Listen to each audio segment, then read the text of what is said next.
চায়নাতে আমার একটি হাঁসের ফার্ম ছিল, কিন্তু হাঁসগুলো কোনোদিন ঘরে ডিম পারতো না, ডিম পারতো নদীতে। এখান থেকে আমি কষ্ট করে কুড়ায় নিয়ে আসতাম। কুড়াইতে কুড়াইতে আমার অনেক কষ্ট হইতো। পানির ভিতর থেকে ডিমগুলো কুড়াইতাম। বন্ধুরা কুড়ায় নিয়ে এসে এক জায়গায় রাখতাম। রাখার পরে অনেকগুলো যখন হয়তো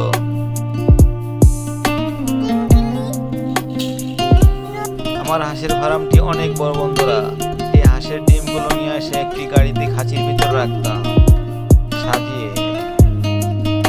তারপর যখন খাঁচিতে রাখা শেষ হতো আবার যে কুড়াইতাম। কুড়ানোর পরে যখন আবার বলটা ভরে যেত তখন আমি আবার নিয়ে আসতাম, কিন্তু আমার অনেক কষ্ট হতো নিয়ে আসতে।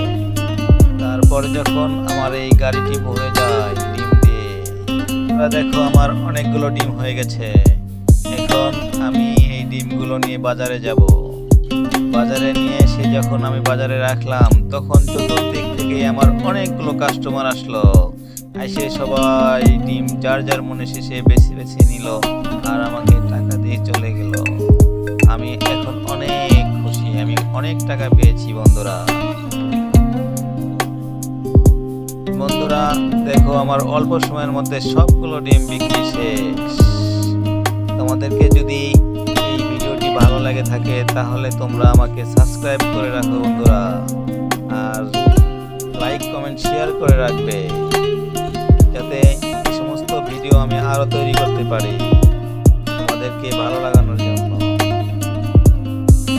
থ্যাংক ইউ বন্ধুরা, তোমরা ভালো থেকো। আমাকে সাবস্ক্রাইব করতে ভুলবে না কিন্তু বন্ধুরা।